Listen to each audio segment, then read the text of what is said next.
Hey, I'm coming back in before I do the next part on the countertops. This is now dry.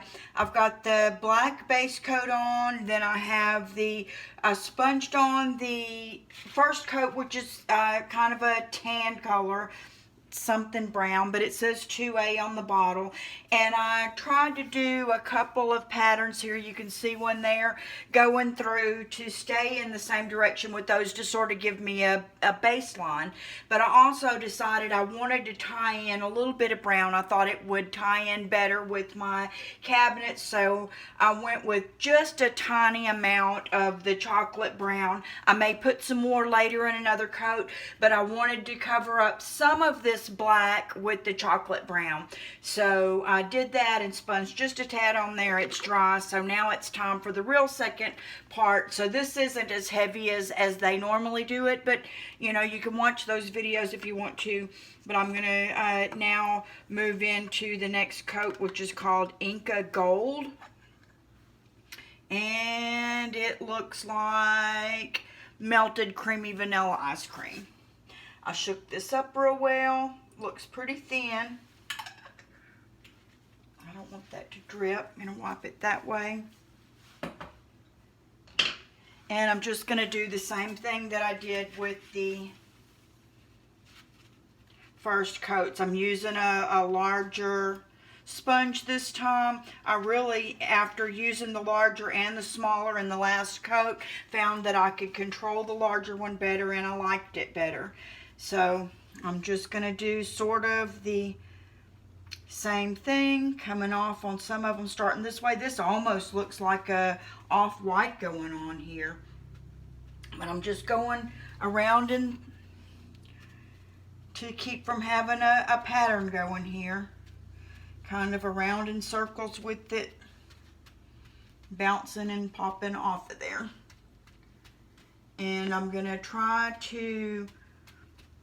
I like the look whenever it blends a little bit, kind of dabbing this around when it goes on with the heavier, to just kind of dab back through that. I don't want it smeared, so I'm being very careful to look for any straight lines or anything like that it might be making, but I don't want any of the real solid pieces on there either. So I'm going to use this to kind of go over all of it like I'm supposed to, but also to cover up a little more of the black, and anywhere where there's too much of the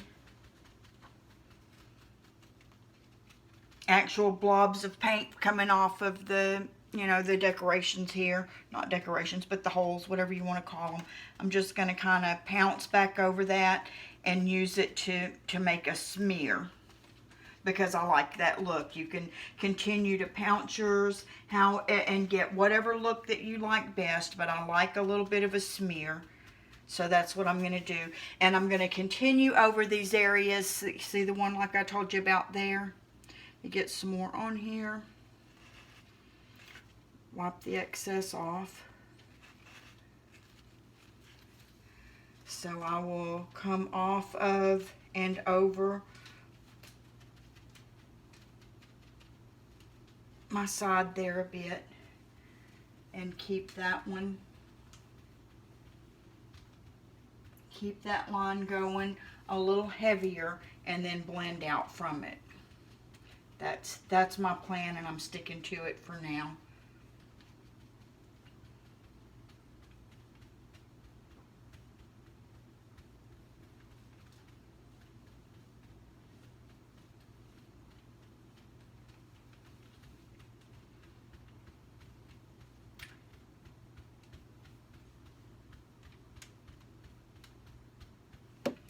So I'm going to continue in this method until I get all of the countertops covered. Let me give you a little look around how they're looking so far. Here you can see my variations of the lines going through.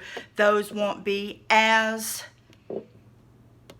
much sticking out in the very end, but they're more or less reminders for me to maintain the direction that I have going on the surface. So Hope that helps, and I will see you when we get to the next part.